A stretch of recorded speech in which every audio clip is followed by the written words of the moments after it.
अस्सलामुअलैकुम, आप देख रहे हैं प्रोग्राम बात ये है। मैं हूं जवेरिया जैद। नाज़रीन, मौरूसी या ख़ानदानी सियासत एक मनफी इस्तिलाह के तौर पर देखी जाती है। मौरूसी सियासत का ये मामला सिर्फ वतन अजीज़ तक महदूद नहीं है, बल्कि दुनिया के दीगर ममालिक, खासकर जनूबी एशियाई ममालिक में ख़ानदानी सियासत के गहरे असरात मौजूद हैं। ताहम दीगर ममालिक की निस्बत वतन अजीज़ में मौरूसी सियासत की शरह खासी बुलंद है। आइंदा माह 8 फरवरी 2024 को होने वाले आम इंतखाबात के लिए सियासी जमातों की जानिब से नामजद करदा उम्मीदवारों की हतमी फहरिस्तों का जायजा लिया जाए तो ये मालूम होता है कि मुल्क भर में दर्जनों ऐसी कौमी और सूबाई असम्बलियों की नशस्तें मौजूद हैं जहां एक ही घर या ख़ानदान के अफराद को मैदान में उतारा गया है। अगर किसी सियासी खानदान के सरबराह कौमी असम्बली की नशिस्त पर किसी जमात के उम्मीदवार हैं तो उन्हीं के भाई, बेटे, बेटी, बहू या बेगम उसी शहर या इलाके से दीगर कौमी और सूबाई नशिस्तों से उम्मीदवार नजर आते हैं। वतन अजीज़ की सियासत में ऐसा पहली मरतबा नहीं हुआ, बल्कि दहाइयों से ये सिलसिला ऐसे ही चलता आ रहा है और इसमें तमाम बड़ी सियासी जमातों में से किसी को भी इस्तिस्ना हासिल नहीं है। आज की बात यह है कि आम इंतखाबात करीब हैं, सियासी पारा हाई है। नून लीग का मानसहरा में पावर शो हुआ और ये कहा गया नवाज शरीफ की जानिब से कि वज़ीर आज़म बनने नहीं बल्कि इलेक्शन लड़ने आया हूँ। और इसके साथ साथ मरियम नवाज ने भी गुफ्तगू की। उन्होंने कहा है कि खैबर पख्तूनख्वा कोई तजुर्बागाह नहीं है कि तजुर्बा किया और चल दिए। इसके साथ साथ हम आज के प्रोग्राम में ये भी बात करेंगे कि जिनके पास मंशूर नहीं है वो अवाम को लड़ाकर इलेक्शन जीतना चाहते हैं। बिलावल भुट्टो नून लीग पर पै दर पे वार कर रहे हैं। पंजाब में उनके डेरे हैं। खैरपुर में वोटर्स ने पीपल्स पार्टी उम्मीदवारों से हिसाब भी मांग लिया है, जबकि इलेक्शन की कवरेज के लिए गैर मुल्की सहाफ़ियों को भी इजाज़तनामे जारी कर दिए गए हैं। इसके साथ साथ हम बात करेंगे और ईरान और पाकिस्तान की जो कशीदा सूरत हाल थी उसमें कुछ बेहतरी आई है। दोनों वज़राए ख़ारजा के दरमियान जो रवाबित हो रहे हैं उसके बाद ऐलान किया गया है कि सफ़ीर भी वापस भेजे जाएंगे। और इसके साथ साथ एक दौरा है जो कि ईरानी वज़ीर ख़ारजा करेंगे पाकिस्तान का। इस सब पे हम बात करेंगे, लेकिन सबसे पहले हम प्रोग्राम का जो आगाज़ करेंगे और हम बात करेंगे मुल्की सियासी सूरत हाल पे। नाज़रीन, मुल्की सियासी सूरत हाल ये है कि इंतखाबात से पहले की गहमा गहमी अपने अरूज पर है। हम देख रहे हैं कि अब बाकायदा तौर पर जो इलेक्शन कैंपेन है उसका आगाज़ हो गया है।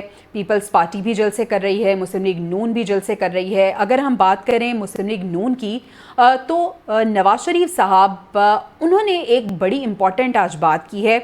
इस सब पे बात करने के लिए हमने पैनल से भी उनकी राय जानेंगे। हमारे साथ आज मौजूद हैं रिजवान रज़ी साहब, मोहम्मद आदिल साहब और सलमान आबिद साहब।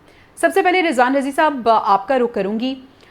आप बताइएगा कि नवाज शरीफ साहब ने आज कहा है कि मैं वज़ीर आज़म बनने नहीं आया बल्कि इलेक्शन लड़ने आया हूं। सर, क्या इशारा दे रही है उनकी ये स्टेटमेंट?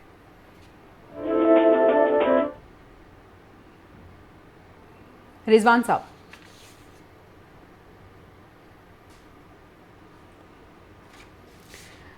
रिजवान रज़ी साहब, आपका शायद माइक म्यूट है, आप उसको ठीक कीजिएगा। सलमान आबिद साहब, आपका रुख कर लेती हूँ।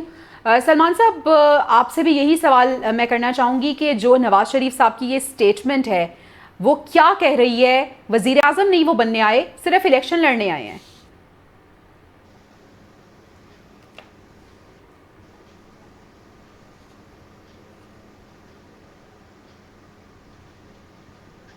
सलमान साहब,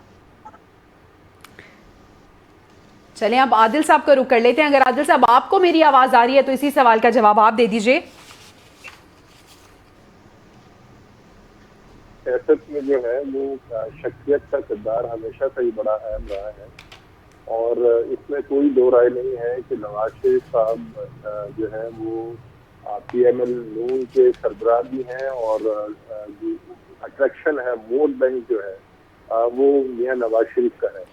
तो ये तो इससे पहले अभी तक जब नवाज शरीफ लंदन से पाकिस्तान आ रहे थे इस वक्त तक तो यही लगता था कि वो वज़ीर आज़म बनने के ख्वाहिशमंद हैं, लेकिन बाद हल्कों की कोशिश थी कि वो एक खुद वज़ीर आज़म बनने के बजाय जो है वो अपने भाई को दोबारा मौका दें, शहबाज शरीफ को। लेकिन हमने देखा है कि जो शहबाज शरीफ की आवाम ने पजीराई है वो ना होने के बराबर है बनिस्बत ये कि नवाज शरीफ हो या मरियम नवाज शरीफ हो। तो एक तो ये है कि वो जो इलेक्शन कैंपेन है उसके लिए बहुत जरूरी था कि नवाज शरीफ वापस आते और इस जो मुहिम है उसको लीड करते।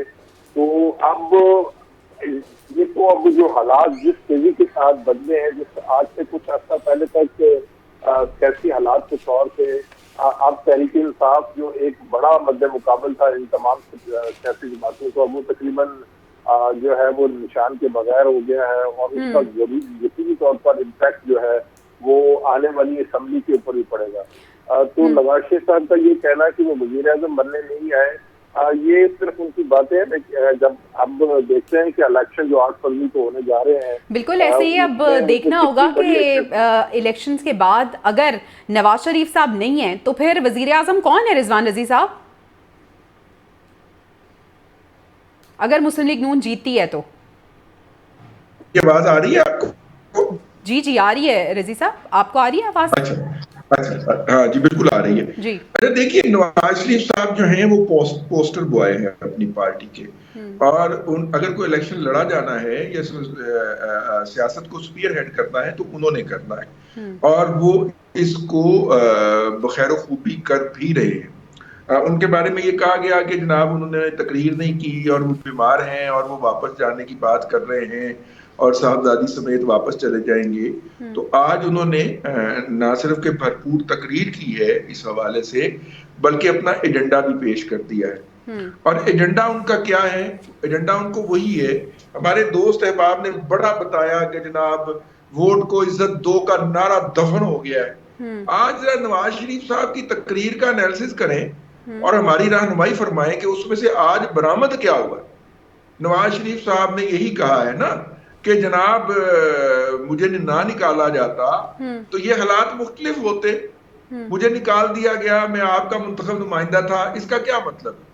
वो अभी तक वोट को इज्जत दो के ऊपर डटे हुए हैं, और यही उनकी इस इलेक्शन मुहिम का बयानिया है, यही उनका एजेंडा है, सस्टेनेबिलिटी ऑफ पॉलिटिकल सिस्टम। इसके ऊपर वो अपनी पूरी कैंपेन रन करने जा रहे हैं। हमारे दोस्तों की छोटी छोटी खुशियां हैं, वो चौथे के दिन बता देते हैं कि इमरान खान नवाज शरीफ वापस जा रहा है, और फिर बताते हैं कि जनाब नवाज शरीफ ने वोट को इज्जत दो का एजेंडा जो है वो दफन कर दिया है, और अब वो जनाब वोट को इज्जत दो की बात करेंगे। लेकिन वो बाद में यही साबित होता है कि नहीं, वो जो कुछ देखा ख्वाब था, जो सुना जो वो फसाना था वाली सूरत हाल हो जाती है। आज अगर आप पूरी नवाज शरीफ साहब की तकरीर सुने तो उसमें से 2-4 सड़कों का जिक्र, एयरपोर्ट का जिक्र, रेलवे का जिक्र है, लेकिन असल में तकरीर का अगर पॉलिटिकल कंटेंट आप पूछें तो वो यही था कि अगर मुझे ना निकाला जाता तो इस वक्त सूरत हाल बहुत रिजवान साहब, बहुत माजरत चाहूंगी, लेकिन मुझे क्यों निकाला और अगर मुझे ना निकाला जाता, ये बातें बहुत पुरानी हो गई। शायद अवाम कुछ और सुनना चाहती थी, एक्सपेक्ट करी थी कि शायद कोई और बात हो। सलमान आबिद साहब, क्या मौजूदा बहरान से निकलने का कोई फॉर्मूला भी देंगे या सिर्फ यही बात होगी कि मुझे क्यों निकाला? तो सारी सियासी जमातें एक जज्बातियत की बुनियाद के ऊपर या मजलूमियत की बुनियाद के ऊपर अपनी इलेक्शन कैंपेन चला रही हैं। नवाज शरीफ साहब की पार्टी तो अभी अपना मैनिफेस्टो भी अनाउंस नहीं कर सकी, और सुना है कि 27 को अनाउंस किया जाएगा, और अभी तक कोई इकोनॉमिक रिफॉर्म्स का एजेंडा उनकी तरफ से भी फाइनली सामने नहीं आ सका। पीपल्स पार्टी ने भी अपना 10 पॉइंट एजेंडा दिया, लेकिन वो इकोनॉमिक रिफॉर्म्स से ज्यादा एक पब्लिसिटी कैंपेन ज्यादा लगती है, जिसमें लोगों को नवाजने की बातें की गई हैं और खुशनुमा नारे लगाए गए हैं। माजी का देखिए मातम तो बहुत से लोग करते हैं, इमरान खान भी करेंगे, नवाज शरीफ साहब भी करेंगे, पीपल्स पार्टी वाले भी करते हैं, और वो हमेशा से कहते हैं कि हमें एस्टैब्लिशमेंट ने हमें साइड पे रखा है। लेकिन अब मसला ये है कि आगे का क्या हल है।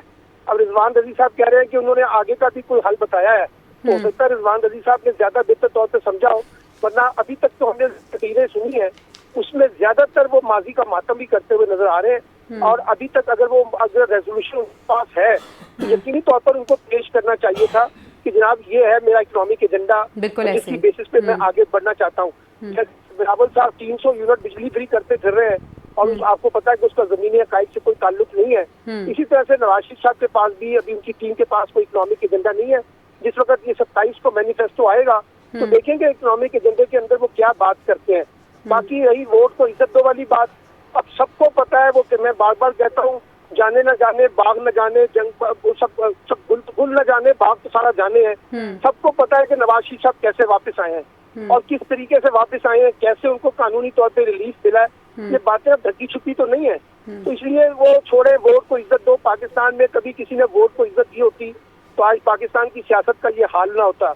कभी इस्टेब्लिशमेंट की हमायत में इमरान खान खड़े हो जाते हैं, कभी इस्टेब्लिशमेंट की हमायत में नवाज शरीफ खड़े हो जाते हैं, कभी जरदारी साहब खड़े हो जाते हैं, कभी फजलुर रहमान खड़े हो जाते हैं, कभी एमक्यूएम खड़ी हो जाती है। यही कहानी है जो पिछले 76 बरस से पाकिस्तान की सियासत में चल रही है। अभी देखिए ना, मुस्लिम लीग नून के जो सदर हैं शहबाज शरीफ साहब, उनका और इस्टेब्लिशमेंट का रोमांस किसी से ढका छुपा है तो बता दीजिए, ठीक है ना। तो वो सब चीजें हमारे सामने है। बिल्कुल सलमान आबिद साहब, सब चीज़ें हमारे सामने और इसी पे हम बात कर रहे हैं कि अब शायद हम और अवाम ये चाहती है कि कुछ तब्दीली, जो सही मानों में तब्दीली है वो आए। चाहे जो भी ऐलान किए जा रहे हैं, जो भी अपने मंशूर पेश किए जा रहे हैं, चले कुछ जमातों ने तो अपने पेश कर दिए, लेकिन सलमान आबिद, मैं आऊँगी मोहम्मद आदिल साहब आपकी जानिब। मुस्लिम लीग नून इतनी देर क्यों लगा रही है? अभी भी कह रही है कि 27 तारीख को मंशूर दिया जाएगा। हमने देखा कि इससे पहले भी नून लीग ने टिकटों की तकसीम पे भी बड़ा वक्त लगाया, बड़ी सोच विचार हुई, उसके बाद तकसीम की गई। क्या ये कोई हिकमत अमली है या ये देखा जा रहा था कि पहले तमाम जमातें अपना मंशूर पेश कर दें, उसके बाद कोई आला तरीन मंशूर नून लीग की जानिब से पेश किया जाए? देखिए, पाकिस्तान के दो सबसे बड़े मसले इस वक्त हैं। एक तो इक़्तिसादी सूरत हाल जो है वो है कि इस वक्त मुल्क जो है वो शदीद माशी बहरान का सामना है। और जो दूसरी सूरत हाल जो इस वक्त भी है, पहले भी थी कि हमारे हमसाया ममालिक के साथ जो ताल्लुकात है वो इंतहाई कशीदा है। अब सोने पे सुहागा कि हमारे ईरान के साथ भी मामलात में जो है एक तनाव पैदा हो गया था, जो कि अब रिजॉल्व हो गया है। लेकिन जो भी हुकूमत बनाएगा, चाहे वो नवाज शरीफ साहब की हो हुकूमत हो या किसी और की हुकूमत हो या मिक्स हुकूमत हो, जो भी इनका टॉप प्रायोरिटी जो है वो माशी एजेंडा है। तो मुस्लिम लीग नून, जिसके बारे में बड़ा इनका भी अपना भी दावा था और ये ख्याल भी था कि वो जो है वो एक अच्छा माशी मामला जो है ये माशी पॉलिसी लेके आएगी। लेकिन जो 16 माह की पीरियड की हुकूमत थी उसमें बहुत कुछ बेनकाब हो गया। तो अब नवाज शरीफ साहब आए हैं, वो कैंपेन चला रहे हैं। 27 तारीख नजदीकी है, पता चल जाएगा कि मुस्लिम लीग नून की पटारी में क्या है। वो माशी जो यानी कि मुझको ढकी छुपी चीज तो है नहीं, सबको पता है कि पाकिस्तान के पास मुल्क चलाने के लिए वसाइल ही नहीं है। तो सबसे बड़ी जरूरत तो ये है कि आपने अपने वसाइल कैसे पैदा करने हैं, इन्वेस्टमेंट कैसे लानी है, पाकिस्तान में जो कर्जों का बोझ है उसको कैसे कम करना है, आलमी इदारों का जो बर्डन हमारे पास है। नवाज शरीफ साहब ने कहा है ना, जान जोखों का काम होगा मुल्क को पटरी पे लेके आना। बिल्कुल, इसमें कोई दो राय नहीं है। वो जो भी हुकूमत बनाए उसके लिए जान जोखों का काम है कि उसने जो है मईशत को ट्रैक पे चलाना है। और ये मईशत उसी वक्त ट्रैक पे आ सकती है जब तक हम अपने वसाइल जो है वो ना बढ़ा सके। सिर्फ चंद जो टैक्स गुजार है, जो टैक्स देने वाले हैं, उनके ऊपर टैक्सों की भरमार करके या टैक्स उनका बढ़ाकर जो है ये सिस्टम बेहतर नहीं हो सकता। तो जो भी पॉलिटिकल जमात आए उसको उसमें जो है एक स्ट्रॉन्ग, इसीलिए जो हमने देखा है कि चाहे नवाज शरीफ हो चाहे पीपल्स पार्टी हो, वो एक चीज की डिमांड कर रही है। और यकीनी तौर पर जिससे डिमांड कर रही है सबको पता है वो किससे डिमांड कर रही है कि उसको एक सादा अक्सरियत चाहिए ताकि जो मुस्तकबिल के मुश्किल तरीन फैसले हैं वो जो है वो इसमें जो है वो किए जा सके। उसमें बजाय इससे कि जैसे माजी में हमने देखा कि बहुत सारी पॉलिटिकल फोर्सेस जो है वो थोड़ी थोड़ी सीटें लेके असेंबली में आती हैं और फिर वो ब्लैकमेलिंग की सियासत होती है, जिसकी वजह से बहुत सारे फैसले निकाले होते हैं। बिल्कुल ठीक आप कह रहे हैं आदिल। रिजवान रजी साहब, आपसे ये मैं जानना चाहूँगी कि ब्लेम गेम तो हम हमेशा देखते हैं कि इंतखाबात से पहले जो कैंपेन्स होती हैं उसमें किया जाता है, अपनी खूबियाँ गिनवाई जाती हैं, दूसरों की खामियाँ बताई जाती हैं। लेकिन आपको लगता है कि किसी सियासी जमात के पास कोई रोड मैप है कि पाकिस्तान जिस मुश्किल में है उस मुश्किल से किस तरह से निकाला जाएंगे? स्पेशली अगर हम इकोनॉमिक सिचुएशन की बात करें तो कोई ऐसी सियासी जमात आपको लगता है जो कि पाकिस्तान को इस मौशी सूरत हाल से निकालेगी और बेहतरी की जानिब लेके जाएगी? देखिए, बात ये है कि 2012 के अंदर और फिर उसके बाद 2022 के अंदर कुछ पावर प्रोड्यूसर्स की डेट्स के अंदर तौसी कर दी गई, उनकी जो कॉन्ट्रैक्ट्स थे, जिसकी बुनियाद के ऊपर उनके कैपेसिटी चार्जेस कंटिन्यू करते रहे। और नतीजे के तौर पे अब हम इस सूरत हाल के अंदर हैं कि हमें एक बहुत बड़ी रकम इन पावर प्रोजेक्ट्स को कैपेसिटी चार्जेस के तौर पे देना पड़ रही है और ये सिलसिला 2027 तक जारी रहेगा। हम उनसे बिजली बनवाएं ना बनवाएं, वो मोस्ट इनएफिशिएंट यूनिट हैं जिनको ये एक्सटेंशन फॉर अननोन रीजन के बायस एक एक दो दो करके दी जाती रही, वरना ये वाले प्रोजेक्ट्स थे, इनसे हमारी जान छूट गई होती तो पावर का ये हाल ना होता जो इस वक्त है। और इनके जो वो कैपेसिटी चार्जेस के मुआहदे हैं 2027 में खत्म होना है। पहला रिलीफ अगर पाकिस्तान के अंदर आम आदमी को, कंज्यूमर को मिल सकता है तो वो 2027 में मिल सकता है, नंबर 1। नंबर 2, हमने IMF का प्रोग्राम अधूरा छोड़ दिया था। 20 फरवरी 2022 को बानी PTI जब तशरीफ लाए थे IMF के साथ मुआहदा करके, तो उन्होंने आते ही उस मुआहदे के बिल्कुल बरक्स तेल की कीमतों में इजाफे की बजाय कमी कर दी थी, गैस की कीमतों में इजाफे की बजाय कमी कर दी थी, और एक और भी है पेट्रोल और गैस के अलावा एक और भी था, उसकी कीमतों में भी कमी कर दी थी और इलेक्शन की कैंपेन शुरू कर दी थी। अब वो जो हमने वायलेशन की है वो हमारे गले में फंसी हुई है।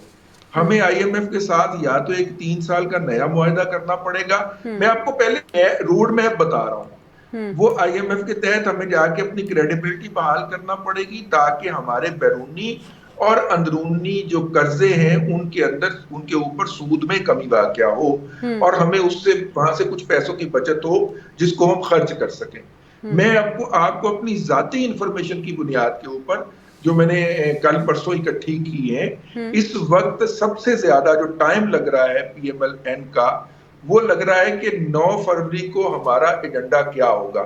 क्या हम पिछली हुकूमत की तरह 8 महीने इसके ऊपर सर फोड़ते रहेंगे कि IMF के पास जाना है, IMF के पास नहीं जाना, IMF के पास जाना पड़ा तो खुदकुशी कर लूंगा, IMF के पास जाऊंगा। ये करते करते 8 माह गुजार दिए थे और वही 8 माह आज कौम की गले के अंदर फंसे हुए हैं। यहाँ पे ये तय हुआ है कि अगर, लेकिन नज़ीर साहब 9 फरवरी से पहले 8 फरवरी और उससे पहले जब अवाम में जाना है तो अवाम को भी तो कुछ वादे चाहिए ना, अवाम को भी कुछ ऐसी उनकी जो रिजर्वेशंस हैं उनको चाहिए, तसल्लियाँ चाहिए कि उनकी जो रिजर्वेशंस हैं वो दूर हो जाएं। तो वो तसल्लियाँ कब दी जाएंगी नून लीग की जानिब से?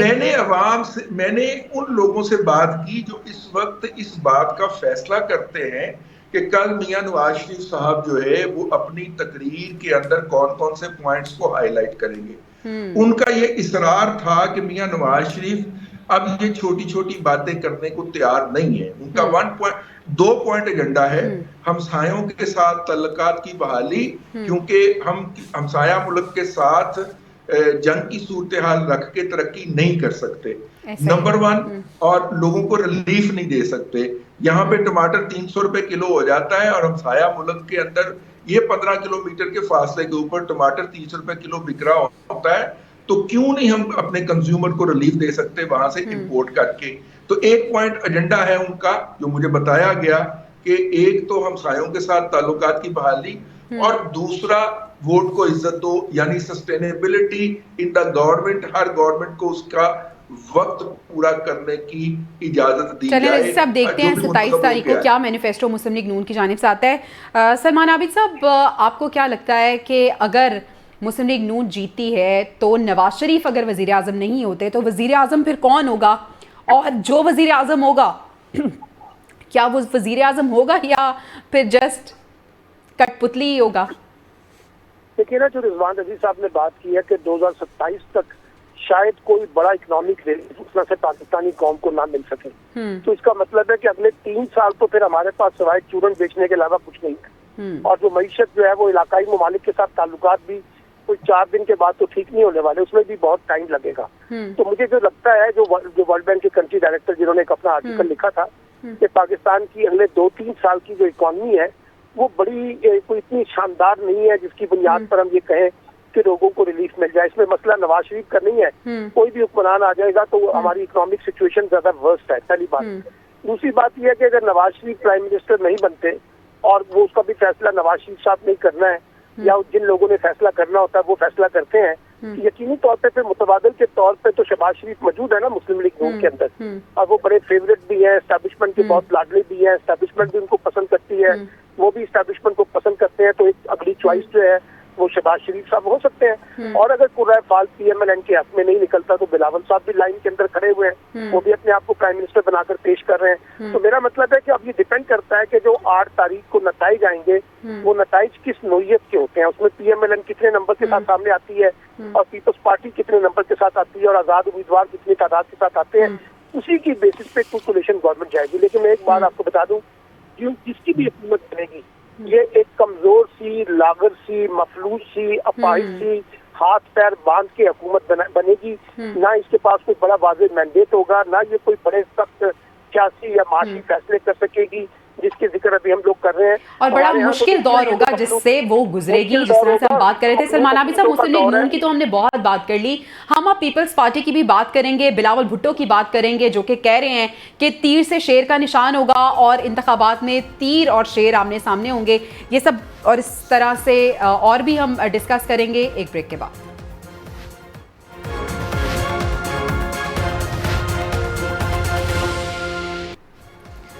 Welcome back. प्रोग्राम बात यह है में एक बार फिर से खुशामदीद। नाज़रीन, हम बात कर रहे थे इंतखाबात से पहले की गहमा गहमी की, मुस्लिम लीग नून के हवाले से हमने बात की।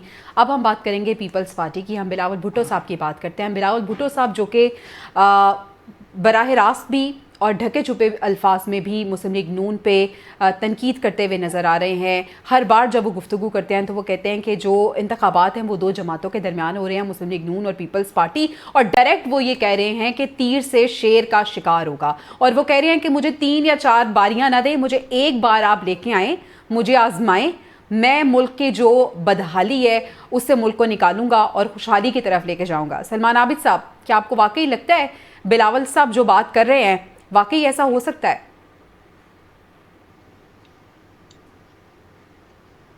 सलमान आबिद साहब।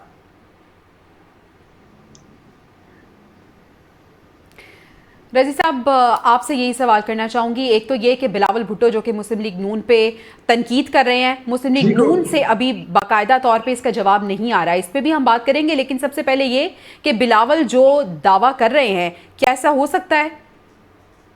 देखिए, बिलावल साहब अगर कंपैरिजन करना चाह रहे हैं ना किसी की 3 दफा की हुकूमत का, तो फिर उन्हें अपनी भी 4 दफा की हुकूमत का जवाब तो देना चाहिए ना। उनके नाना जो थे वो 71 से लेके 77 तक प्राइम मिनिस्टर रहे। फिर उस टर्म को भी शामिल कीजिए। उनकी वालदा मोहतरमा जो हैं वो 2 दफा प्राइम मिनिस्टर रही हैं इस मुल्क की। फिर उसकी भी जमा तफरीक और हिसाब किताब और खाता खोलना पड़ेगा। और फिर अगर हम आखिरी जो गवर्नमेंट रही है उन चारों की टर्म्स को भी शामिल कीजिए तो वो 5वीं दफा बारी मांग रहे हैं। बिलावल साहब पहली दफा बारी नहीं मांग रहे। बिलावल साहब जिस घर से हैं वहां से वो 5वीं दफा बारी मांगने निकले हैं कि मुझे 5वीं दफा प्राइम मिनिस्टर बनाया जाए। तो पहले हम 4 साल का जायजा ले लें, जो कुछ ज्यादा लंबी बात नहीं है। मतलब भुट्टो साहब का दौर जो है वो कौमी आने सनतों को कौमी आने के साथ मुंसलिक है, फाइनेंशियल इंडस्ट्री को कौमी आने के साथ मुंसलिक है, जिसने अगले 20 साल जो है वो 1991 के इकोनॉमिक रिफॉर्म्स एक्ट के तहत जो हमने की हैं उस तक जो था उसने तकरीबन पाकिस्तान को बांध दिया था। एक तो ये बात हो गई। दूसरी बात ये है कि देखिए बिलावल साहब जो हैं उस वोट को या उस वोटर को अपील करने की कोशिश कर रहे हैं जो नवाज शरीफ का हेटर है, जो नवाज शरीफ से नफरत करता है, लेकिन उसके लिए वो अच्छा अल्टरनेटिव चॉइस बनना चाह रहे हैं। और इसलिए वो बाज़ वही जुबान इस्तेमाल करते हैं जो कभी बानी पीटीआई इस्तेमाल किया करते थे नवाज शरीफ साहब के बारे में। डिवीजन बड़ी खौफनाक है। नवाज शरीफ लवर अपनी जगह के ऊपर है, नवाज शरीफ हेटर अपनी जगह के ऊपर है।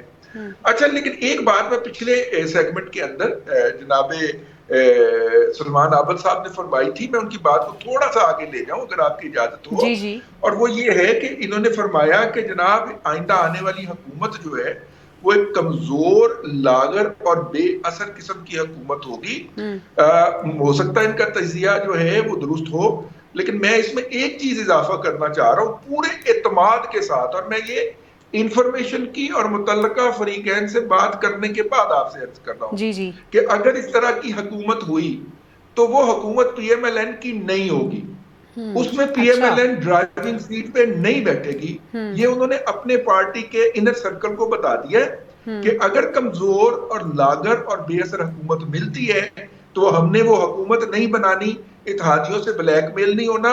हमने पंजाब में सिंगल लार्जेस्ट पार्टी हम पहले भी थे जब पीटीआई की हुकूमत थी, हम उससे बढ़ेंगे और हम यहाँ पे सिंपल मेजोरिटी लेके पंजाब में हुकूमत बनाएंगे, हम वफाक में नहीं जाएंगे। ये उनकी इंटरनल डिस्कशन के अंदर शरह सदर के साथ तमाम अपने मुअस्सर लोगों को, या जो उनकी क्यादत है सूबाई और मरकजी, उसको ये बात बता दी गई है कि हमने फिर वफाक के अंदर हुकूमत नहीं लेनी। ठीक है सलमान साहब, आपने सुन ही लिया होगा, रजी साहब कह रहे हैं कि बावसूख ज़राए ये बता रहे हैं कि अगर ऐसी कमज़ोर हुकूमत होगी तो वो फिर नून लीग की नहीं होगी। देखिए, जिसकी भी हुकूमत होगी, मैं तो आपको बता रहा हूँ, चाहे वो पीपल्स पार्टी की बने या मुस्लिम लीग नून की बनेगी कमजोर विकेट। सलमान साहब, आपको लग रहा है कि बिलावल भुट्टो पंजाब में नून लीग को कोई टफ टाइम दे पाएगी? बिलावल साहब के पास तो पूरे पंजाब में उम्मीदवार भी नहीं है, उन्होंने क्या टफ टाइम देना है। 5-6 सीटों के ऊपर उनकी कोशिश है कि पंजाब से 10 सीटें हम निकालने में कामयाब हो जाए। कुछ ज्यादा कैंडिडेट तो उन्होंने खड़े नहीं किए हैं। और दूसरी बात यह कि उनके पास वोट बैंक भी उस तरह से नहीं है, वो तो अभी सर्वाइवल की जंग लड़ रहे हैं। असल में तो वोट पंजाब के अंदर नून लीग का और पीटीआई का था। अब पीटीआई का वोट भी निकलता है नहीं निकलता, अलबत्ता बिलावल की ये कोशिश जरूर होगी कि वो पीटीआई के वोटर को अट्रैक्ट करें, और इसीलिए वो नून लीग पे बहुत ज्यादा तनकीद कर रहे हैं और अपने आप को एक मुतबादल कैंडिडेट के तौर पर या प्राइम मिनिस्टर के तौर पे पेश कर रहे हैं। लेकिन मेरा जाती ख्याल यह कि पंजाब में इस वक्त भी मुकाबला जो है वो मुस्लिम लीग नून और आजाद उम्मीदवारों का है जो पीटीआई के साथ जुड़े हुए हैं। तो लेट्स सी कि उसमें से क्या निकल के आता है। लेकिन ये जरूर है कि जो आजाद उम्मीदवार जीतेंगे और वो पीटीआई के हैं, तो फिर ये एक सिनेरियो जो डेवलप करने की कोशिश की जा रही है कि शायद मरकज में फिर पीपल्स पार्टी और पीटीआई आजाद अरकान मिलकर हुकूमत बना ले। एक ये भी फार्मूला जेरे बहस है। तो हो सकता है कि नवाज शरीफ साहब ना जाएं, लेकिन नवाज शरीफ साहब जाएं या ना जाएं, शहबाज शरीफ साहब तो हुकूमत लेने के लिए तैयार बैठे हैं और वो पहले भी तैयार बैठे थे और सबको पता है कि कैसे रेजीम चेंज हुआ, कैसे। अच्छा सलमान साहब, एक और बड़ा सवाल जो है वो ज़ेरे गर्दिश है कि अगर वज़ीर आला पंजाब मरियम नवाज़ होती हैं तो किस तरह से देखा जाएगा, और क्या ये हो भी सकता है कि मरियम नवाज़ एज ए वज़ीर आला पंजाब हमें देखने को मिले? हाँ, तो ऐसा हो सकता है ना कि मरकज में फिर किसी और की हुकूमत होगी, पीपल्स पार्टी की होगी, पंजाब जो है वो फिर मुस्लिम लीग नून के पास आ सकता है। मुझे नहीं लग रहा कि मरकज और पंजाब दोनों मुस्लिम लीग नून के पास हो, कोई एक ही चीज उनके पास हो सकती है। इसलिए देखना पड़ेगा कि जो नवाज शरीफ साहब की तो पूरी कोशिश भी है, ख्वाहिश भी है कि मरियम नवाज पंजाब की चीफ मिनिस्टर बने। तो लेट्स सी के देखते हैं कि क्या सिनेरियो बनता है। असल में हमारे पास तो 3 सिनेरियो है ना। एक सिनेरियो पीएमएलएन के हक में है और इत्तेहादी जमातों पर मुश्तमिल हुकूमत, जैसे 16 माह की शहबाज शरीफ साहब की हुकूमत थी, और उसी हुकूमत के अंदर शहबाज पीपल्स पार्टी और मुस्लिम लीग नून दीगर इत्तेहादी जमातों के साथ मिलकर हुकूमत बनाएंगी। दूसरा फार्मूला ये है कि पीपल्स पार्टी और दीगर जमातें मिलकर मरकज में हुकूमत बनाएं और पंजाब जो है वो पीएमएलएन के पास रहे। ये दूसरा फार्मूला है। तो इन 2 फार्मूलों में से किसी एक फार्मूले पे अमल होना है। इसलिए ये जो मैंने बात की है कि एक कमजोर और मखलूत हुकूमत बननी है, ये पाकिस्तान के यहाँ अब ये लिख दी गई है, क्योंकि पाकिस्तान एक तजर्बा कर चुका है मजबूत हुकूमतों का, नवाज शरीफ साहब की हुकूमत की सूरत में 2 ताई अक्सरियत से, लेकिन निकला उसमें से कुछ नहीं था सिवाय कॉन्फ्लिक्ट के। तो अभी इमरान खान की हुकूमत भी देखिए आपने चंद वोटों के ऊपर खड़ी थी, और आने वाली हुकूमत भी जो है चंद वोटों की बुनियाद पे खड़ी होगी, क्योंकि मुझे नहीं लगता। ठीक है, यानी सलमान आबिद साहब मोर और लेस आपने वही बात कर दी जो रिजवान रजी साहब भी बता रहे हैं कि उनके जराए ने ये बात की। आदिल साहब, आपका क्या टेक है इस पे? देखिए, मेरा सलमान आबिद साहब से मैं मुत्तफिक नहीं हूँ। उसकी वजह तो अब तो क्लैरिटी है हर चीज के अंदर। तहरीक इंसाफ वो अपनी जो है वो निशान से महरूम होगी, उनका कोई भी कैंडिडेट जीतेगा वो आजाद हैसियत में होगा और आजाद उम्मीदवारों को बड़ी आसानी के साथ किसी भी जमात में शामिल कराया जा सकता है, धकेला जा सकता है। और इस्तेकाम पार्टी के पास जहाज है, वो जिससे माजी में हमने देखा था तहरीक इंसाफ की हुकूमत के दौर में उनका जहाज जो है वो उड़ता था और लोगों को लेके अपने पास आता था। आसिफ जरदारी साहब भी इसी आस में बैठे हैं कि आजाद उम्मीदवारों को मिलके उनका अच्छा रेट लगा के जो है वो अपनी जमात में शामिल करेंगे। तो मेरे हिसाब से तो क्लैरिटी है, कोई भी हुकूमत बनेगी वो कमजोर हुकूमत नहीं होगी। उसके पास एक वफर मकदार में सब मौजूद होगा आजाद उम्मीदवारों की हैसियत में, और वो उसको बाई फोर्स या जिस भी तरीके से जो है उसको वो किसी भी जमात में शामिल हो सकते हैं। तो और जहाँ तक ये तहरीक इंसाफ की तरफ से जो ओथ लेने वाला मामला है, तो मैं रजी साहब के लिए एक लाइटर नोट पे कि कसूल नेड़े के अल्लाह मियाँ, तो कसूल मेरे ख्याल में ज्यादा नेड़े है, तो इसलिए तो मुझे तो नहीं लगता कि जो भी हुकूमत बनेगी वो एक मजबूत हुकूमत होगी, वो बन ही जाएगी। जो चाहते हैं मजबूत हुकूमत वो बनाना भी जानते हैं कैसे बने। रजी साहब क्या कहेंगे आप? मैं तो क्या कहूंगा, आदिल भाई जो है वो बहुत नफीस आदमी है और इनकी गुफ्तगू के बाद कुछ कहना नहीं बनता, लेकिन एक सिनेरियो जो था वो मिस कर गए सलमान आबल साहब को, और वो सिनेरियो ये है, और ये बकायदा मुझे PMLN की जिम्मेदार जराए से बताया गया कि पीपल्स पार्टी जो है उसका ख्याल है कि हमने पिछली 16 माह की हुकूमत में आपको सपोर्ट किया था, और अगर आप वफाक के अंदर या तो खुद हुकूमत बनाए, अगर आप हुकूमत बनाने में इंटरेस्टेड नहीं होते कि मतलब कि आप भानुमती का कुनबा जोड़ के एक एलाइड गवर्नमेंट चलाने के लिए तैयार नहीं होते, तो फिर उसमें आप हमें सपोर्ट कर दें ताकि हमें ज्यादा लोगों से ब्लैकमेल ना होना हो। तो एक सिनेरियो ये भी हो सकता है कि पीपल्स पार्टी वफाक में ड्राइविंग सीट में हो और PMLN जो है वो असेंबली में वोट की हद तक उनको सपोर्ट कर दे, लेकिन फेडरल कैबिनेट ज्वाइन ना करे। ये भी एक सिनेरियो हो सकता है। उन्होंने 2 सिनेरियो बताए थे, मैंने कहा मैं तीसरा भी बता। रजी साहब, तो PTI का क्या मुस्तकबिल देख रहे हैं आप?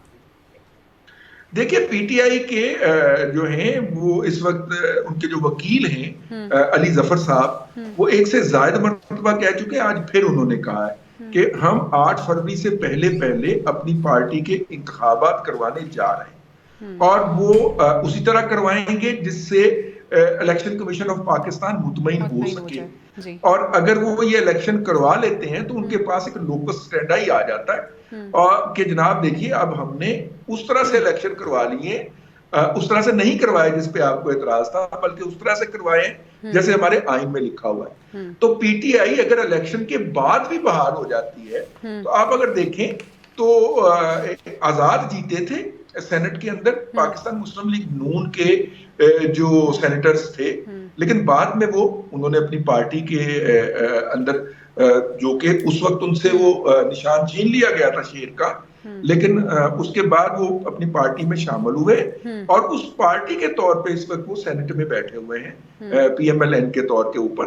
तो ये ऐन मुमकिन है कि इलेक्शन के फौरन बाद जो है या इलेक्शन से कुछ देर पहले PTI जो है अगरचे इंतखाबी निशान के हवाले से उसको दचका लग चुका होगा, वो किसी ना किसी तौर पे अपने आप को एक पॉलिटिकल एंटिटी के तौर पे ले आए। और बाद में ये लोग जो कि आजकल कुरान के ऊपर हलफ उठा रहे हैं, अब मुझे तो हंसी आ गई यार, सलमान अकरम जैसा मॉडरेट आदमी जो है वो कुरान के ऊपर अगर हलफ उठा रहा है तो यकीनन हमें ये तवक्को भी रखनी चाहिए कि वो इस हलफ पे अमल भी करेंगे। तो PTI अगर बहाल वजूद में आ जाए, वजूद में तो है, लेकिन PTI अगर एक्टिवेट होने की इजाजत दे दी जाती है तो ये सारे लोग PTI में भी जा सकते हैं, इसमें कोई हरज नहीं है। ये भी एक सिनेरियो है। ठीक है, यानी एक तीसरा सिनेरियो भी आपने बता दिया। सलमान आबिद साहब, बिलावल भुट्टो तो कह रहे हैं कि जो इंतखाबात हैं वो 2 जमातों के दरमियान होंगे, नून लीग और पीपल्स पार्टी, और तीर से शेर का शिकार होगा। आपको क्या लगता है PTI कहाँ एग्जिस्ट करती है, इसका कोई फ्यूचर आप देख रहे हैं? क्योंकि मेरा ख्याल है कि PTI के काफी लोग जीतेंगे और माकूल तादाद में जीतेंगे। हुकूमत तो नहीं बना सकेंगे, लेकिन एक माकूल तादाद में उनकी पार्लिमानी हैसियत जो है वो बरकरार रहेगी। बिलावल साहब की मैंने आपको बताया ना, उनकी पोजीशन ना तो पंजाब में है ना KPK में है, बलूचिस्तान में कुछ जगह पर शायद उनको सपोर्ट मिल जाए, लेकिन उनकी वो पोजीशन नहीं है जो पोजीशन वो चाहते हैं। और उनकी पोजीशन जो है वो ज्यादातर सिंध के अंदर, इंटीरियर सिंध के अंदर है। और बड़ी दिलचस्प बात यह है कि आसिफ अली जरदारी साहब किसी भी जगह पर PMLN को या नवाज शरीफ को तनकीद का निशाना नहीं बनाते। सिर्फ बिलावल भुट्टो साहब जो है वो सियासी चढ़ाई करके बैठे हुए हैं नून लीग पे, और वो तासुर ये देने की कोशिश कर रहे हैं कि मुकाबला असल में मेरा और नवाज शरीफ साहब का है, जबकि मैंने आपको कहा है कि असल मुकाबला PTI का और मुस्लिम लीग नून का है। पीपल्स पार्टी उस तरह से मुकाबले में नहीं है जिस तरह से मुकाबले को बनाने की पीपल्स पार्टी कोशिश कर रही है। अलबत्ता ये अच्छी बात है कि बिलावल साहब पंजाब में आए हैं और अपनी पार्टी को रिवाइव करना चाहते हैं, तो अच्छी बात है, रिवाइव करना उनका राइट है। बिल्कुल, ये ठीक है, ये उनका राइट है, वो कोशिश भी कर रहे हैं। आदिल साहब, लेकिन पीपल्स पार्टी के अंदर ही जो गुड कॉप बैड कॉप है, ये क्या किसी हिकमत अमली के तहत हो रहा है? और जब से बिलावल भुट्टो को हमने देखा कि उन्होंने बात की, खुल के बात की कि जो पुराने सियासतदान हैं उन्हें घर बैठना चाहिए, लेकिन जरदारी साहब ने उनको इंटरप्ट किया और फिर ये अनाउंस किया कि ये अभी बच्चा है, अभी इसकी ट्रेनिंग हो रही है। उसके बाद उनकी बातों में वो कन्विक्शन ही रही। देखिए, अभी तक की जो पॉलिटिकल कैंपेन है, मैं तो ये जाती तौर पर समझता हूँ कि पीपल्स पार्टी की कैंपेन ज्यादा बेहतर है बनस्पत लोगों से। आखिर जरदारी साहब खामोशी के साथ टारगेट अचीव कर रहे हैं, यानी कि उन्होंने बहुत सारे ऐसे लोगों को अपनी पार्टी में शामिल किया है। वो टारगेटेड जो है वो चीजें कर रहे हैं। जबकि बिलावल भुट्टो ने एक बयानिया नवाज शरीफ के खिलाफ है जो है वो स्टैब्लिश किया है कि वो स्टैब्लिशमेंट से इससे पहले भी 3 दफा लड़के इक़्तिदार से जा चुके हैं, तो चौथी दफा आएंगे तो ये फिर एस्टैब्लिशमेंट को से लड़ाई करेंगे। तो वो एक बयानिया जो है उनका खास तौर पर नवाज शरीफ के खिलाफ वो बनाने में कामयाब तो हो चुके हैं। आप देखें और फिर देखें वो तारुल कादरी की जमात को अट्रैक्ट कर रहे हैं।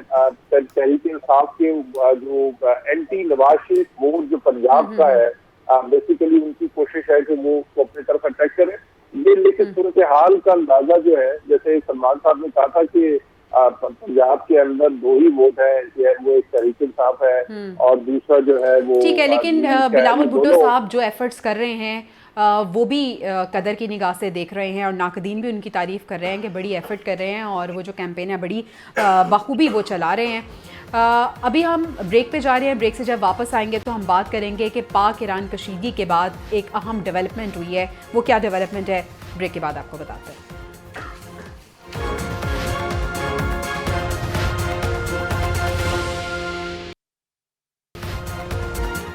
वेलकम बैक टू प्रोग्राम बात ये है। नाज़रीन, पाक ईरान कशीदगी के बाद अब कुछ मामलात बेहतरी की जानिब जा रहे हैं और हम देख रहे हैं कि कुछ अहम डेवलपमेंट सामने आई हैं। ईरानी वज़ीर ख़ारजा पाकिस्तान का दौरा करेंगे, ये ऐलान किया जा रहा है। इसके साथ साथ जो सफ़ीर हैं वो भी रवा हफ्ते वापस जाएंगे, अपनी अपनी पोजीशंस पे होंगे।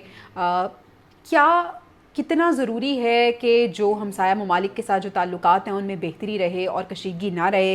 रिजवान रज़ी साहब, हमने देखा कि ईरान ने पाकिस्तान पे हमला किया, पाकिस्तान ने लाउड एंड क्लियर मैसेज भी दे दिया और जवाबी हमला भी किया और बात जो है वो बराबर हो गई। यानी एक एक्शन था, उसका रिएक्शन दिया गया, अब उसके बाद सूरत हाल बेहतरी की जानिब जा रही है। आपको क्या लगता है कितना ज़रूरी है ख़ित्ते के लिए हमसाया ममालिक के दरमियान बेहतरी होना? देखिए, ईरान और पाकिस्तान के दरमियान जो कशीदगी थी वो 2 भाइयों की कशीदगी थी, हम के ठहरे अजनबी इतनी मुलाकातों के बाद। तो मेरा मतलब है कि ये बड़ा अननेचुरल था। पाकिस्तान के और ईरान के जो रिश्ते हैं उसमें ये चीज बहुत सदमे के तौर पे पाकिस्तान ने या पाकिस्तानियों ने देखी, क्योंकि वो ईरानी भाइयों से ये तवक्को भी नहीं करते थे। मतलब हमने वहां पे मिनिमम फोर्स रखी हुई है, हमारे 40,000 के लगभग ट्रूप्स हैं और इतने ही ईरान के भी चाबहार के इर्द गिर्द इंस्टॉल्ड हैं जो कि पूरे इसको करते हैं। मेरा मतलब है कि हमने तो कभी उस तरफ प्रॉपर सिक्योरिटी भी नहीं लगाई, क्योंकि हम इतने पूरे एतमाद थे। और जब ईरान की तरफ से ये हरकत हुई और इस हरकत के ऊपर बजाय इसके कि वो शर्मिंदगी करते या गलती का इजहार करते, और ये कोई पहली दफा नहीं हुई, इससे पहले भी अभी पिछले दिनों के अंदर उन्होंने हमारे 4 सरहदी मुआफिजीन को शहीद किया और एम्बुश करके किया बकायदा, लेकिन उसकी माजरत कर ली कि जनाब ये हमने नहीं किया, ये हमारे यहाँ से कोई तकरीबकार ग्रुप कर गया और पाकिस्तान ने उनकी ये माजरत कबूल कर ली। अब इससे पहले भी हर चौथे के दिन कोई ना कोई छोटा मोटा वाकया होता रहता है। वहां के जो इलाकों के अंदर देहाती हैं वो बहुत शिकवा कुना रहते हैं कि ईरान के जो खास तौर पे ये इनकलाबी गार्ड्स हैं, पासदाराने इनकलाब जो हैं, ये बड़ी उल्टी सीधी हरकतें करते रहते हैं, लेकिन पाकिस्तान उसको बर्दाश्त करता है एक पूरा मन हमसाया मुल्क के तौर पे। लेकिन जिस तरह के बयानात उन्होंने देने शुरू किए उसके बाद, और डेवोस के अंदर ही उनके नायब वजीर खारजा मौजूद थे और सवालों के जवाब के अंदर जो बात कही, और कुछ रिपोर्ट भी इस तरह से हो गई, क्योंकि बात बातें रिपोर्ट हुई लेकिन जब वो तहकीक की गई तो पता चला कि वैसे नहीं कही गई थी, लेकिन जैसी कि रिपोर्ट हो गई तो उन्होंने इस पे जल्दी का तेल का काम किया। अब वो अगले ही आज पीर है और अगली पीर को उनके वजीर खारजा तशरीफ ला रहे हैं। वो पाकिस्तान के साथ जो है वो कुछ चीजें शेयर करेंगे। जो पाकिस्तान ने उनको डोजियर भेज रखे हैं इनके रिलेटेड ये जो वहां पे BLA के लोग बैठे हुए हैं उनके खिलाफ उन्होंने क्या कार्रवाई की, शायद उसके बारे में भी वो कोई इतला लेके आएंगे। लेकिन एक बात जो दोनों ममालिक ने तय की है कि वो अपनी लड़ाई जो होगी या अपने इख्तलाफात जो होंगे उसको मीडिया पे नहीं लाएंगे। मैं इसमें एक और कदम आगे जा रहा हूं। अगर ईरानी क़यादत जो थी वो इस हमले के बाद वो वाली बातें ना करती मीडिया के ऊपर जो उन्होंने की, तो शायद पाकिस्तान फिर भी दबा जाता, इसको रिस्पॉन्ड ना करता। लेकिन जो गुफ्तगू उन्होंने मीडिया पे कर दी उनकी क़यादत के मुख्तलिफ लोगों ने मुख्तलिफ फोरम्स के ऊपर, तो उसके बाद फिर पाकिस्तान के लिए ये बहुत जरूरी हो गया था कि वो अपनी फायर पावर का इजहार करे और अपनी सलाहियत जो है वो खित्ते के दीगर जो ममालिक जो पाकिस्तान की तरफ खसमगी निगाहों से देखते हैं उनको भी दिखाए। ठीक है, और पता चले दुनिया को कि पाकिस्तान किसी भी इस तरह के एक्शन का रिएक्शन देने की सलाहियत भी रखता है और हमारे पास वो तमाम इक्विपमेंट भी मौजूद हैं। सलमान आबिद साहब, आपने इस पूरी सूरत हाल को देखा। एक ईरान की जानिब से हमला होता है, पाकिस्तान की जानिब से जवाब दिया जाता है। अभी तो दौरा होने जा रहा है वज़ीर ख़ारजा का पाकिस्तान का, लेकिन इससे पहले हमने देखा कि पहल भी उन्होंने ही की। जब रिएक्शन दिया गया तो उसके बाद जब मामलात को सुलझाने की बात आई तो उनके वज़ीर ख़ारजा ने राब्ता भी किया, पहल की राब्ते में, और कहा कि जो भी मामलात हैं, जो भी कोर इशूज़ हैं, उन्हें मिल बैठ के हमें हल करना चाहिए। तो आपको क्या लगता है कि जब उन्हें लाउड एंड क्लियर मैसेज चला गया उसके बाद उन्होंने सोचा कि हमारे से गलती हुई थी, कुछ मिसकैलकुलेशन हुई थी उनकी जानिब से? अभी तक तो उन्होंने ये नहीं कहा कि मिसकैलकुलेशन हुई थी। नहीं सर, लेकिन एक बात जो उन्होंने जो की है वो यही है कि उन्होंने इस बात पर इत्तेफाक किया है, जो बहुत अच्छी बात है, कि पाकिस्तान के साथ मिलकर जो है ना मामलात को दुरुस्त किया जाए। और खास तौर पे जो हमारे ज्वाइंट मैकेनिज्म बने हुए हैं पाकिस्तान और ईरान के दरमियान टेररिज्म को शेयरिंग के हवाले से, उस पर इत्तेफाक हुआ है कि उसको मिलकर मजबूत भी बनाया जाए और उसकी मदद से आगे बढ़ा जाए। तो बहुत अच्छी बात है, क्योंकि पाकिस्तान को भी और ईरान को दोनों को सूट नहीं करता कि हम कॉन्फ्लिक्ट जोन में जाएं। और वैसे भी रीजनल पॉलिटिक्स में पहले ही पाकिस्तान की पोजीशन जो है वो इतनी अच्छी नहीं है। हिंदुस्तान के साथ ताल्लुकात, अफगानिस्तान के साथ ताल्लुकात, CPEC के मामला, तो हमें बहुत कुछ रीजनल पॉलिटिक्स में आगे की तरफ फॉरवर्ड निकालना है। तो ईरान के साथ अब जो वज़ीर ख़ारजा लेवल के ऊपर बातचीत होगी तो उम्मीद की जानी चाहिए कि चीजें आगे बढ़ेंगी मुस्बत अंदाज में। लेकिन ये याद रखिए कि ईरान ने ये सारा काम जो कुछ किया है किसी सियासी तन्हाई में नहीं किया, उसके पीछे किसी न किसी शक्ल में इंडियन कॉन्टेक्स्ट भी है। इसलिए ये अभी हम ये कहें कि सारे मामला ठीक हो गए, ये भी कबल वक्त होगा। लेकिन कोशिश हमारी यही होनी चाहिए कि अब हम दोबारा उस रास्ते पे ना जाएं जिस रास्ते पर ईरान ने इनिशिएटिव किया और हम पर कार्रवाई की, और कार्रवाई के नतीजे में फिर पाकिस्तान को जवाबी कार्रवाई करनी पड़ी।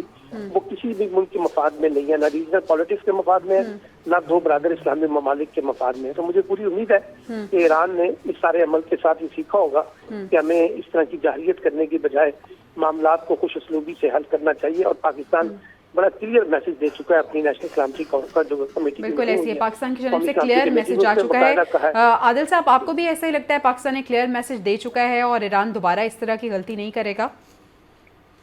देखिए, बड़ा अनफॉर्चुनेट था ईरान की तरफ से इस किस्म का हमला, और यकीनी तौर पर अब इसको इस हद तक तो अपनी गलती का एहसास हो गया। और दूसरा जो सबसे अहम चीज है कि जो चाइना जो मुश्तरका दोस्त है पाकिस्तान का भी और ईरान का भी, चाइना की इन्वेस्टमेंट है दोनों साइड से।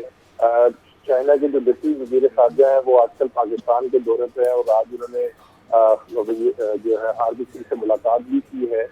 तो चाइना कभी भी नहीं चाहेगा कि दोनों मुल्क जहाँ पे उसकी इतनी बड़ी इन्वेस्टमेंट है, $400 बिलियन की इन्वेस्टमेंट उसने जो है ईरान में की हुई है, पाकिस्तान के अंदर भी बिलियंस ऑफ डॉलर की इन्वेस्टमेंट है, तो वो नहीं चाहेगा कि चार बाहर हो या ग्वादर हो इस एरिया में जो है तो इस किस्म की चीजें। और वैसे भी पावर पॉलिटिक्स जो खित्ते की पावर पॉलिटिक्स है उसमें चाइना का एक बड़ा किरदार है, और इसने अपने मफाद के लिए ही ईरान और सऊदी अरब की सुलह करवा दी थी। तो पाकिस्तान और ईरान के लिए तो उसको इन्फ्लुएंस जो है वो उसके लिए इतना ज्यादा तगड़ो करने की जरूरत भी नहीं थी। तो मेरा नहीं ख्याल है कि मुस्तकबिल में कोई ऐसी सूरत हाल डेवलप होगी। और आने वाले दिनों में पाकिस्तान की जो मुझे यहाँ पर जो भारतीय सतह पर जो मामला लगते हैं कि इंडिया भी अब ख्वाहिशमंद है पाकिस्तान के साथ चीजों को आगे लेके चलने के लिए। तो जो भी हुकूमत आएगी उसके बाद लगता है कि पाकिस्तान के इंडिया के साथ भी ताल्लुकात जो है वो काफी हद तक बेहतर हो जाएंगे, ईरान के साथ हो जाएंगे। बाकी अब अफगानिस्तान के अंदर मामला है, अफगानिस्तान के मामला क्योंकि पाकिस्तान के अंदर जो दहशत गर्दी है उससे जुड़े हुए हैं, वो कब अफगान जो है हमारी बात मानते हैं, उनकी अमूरी हुकूमत, और कब उन जिम्मेदारों के खिलाफ एक्शन लेती है। ये दहशत गर्दी के मसाइल कुछ हमारी पूरे रीजन का जो है वो इशू है, वो सिर्फ पाकिस्तान में के लोग जो है वहाँ हो या वो यहाँ पे हो या अफगानिस्तान में हो, तो इसलिए दहशत गर्दी जो है एक इंटरनेशनल इशू है, तो इसको इसी तरह से लेना चाहिए और हमसायों को आपस में बातचीत के जरिए ही चीजों को लेकर चलना चाहिए। ईरान को ये बात बड़ी अच्छी तरह पता थी कि पाकिस्तान ने हमेशा मुश्किल वक्त में जो है ईरान के साथ खड़ा हुआ है, उसने प्रेशर लिया है पूरी इंटरनेशनल कम्युनिटी का, तो उसको इस तरह की हरकत करते हुए और हरकत करने के बाद उसको इस तरह फौरी जो है वो अजाला भी करना चाहिए था, लेकिन उन्होंने ताखीर की इस सारी सूरत में और एक ऐसी हाइट क्रिएट कर दी जिससे मसाइल जो है वो बढ़ने का अंदेशा था। लेकिन बहरहाल देर है दुरुस्त है, मामला लगता है कि मामला बेहतरी की जानिब जा रहे हैं और उम्मीद करते हैं कि ईरान ने सबक सीख लिया है, क्योंकि पाकिस्तान की जानिब से एक लाउड एंड क्लियर मैसेज उनको चला गया है। आज तक के लिए इतना ही। अल्लाह ने के पान।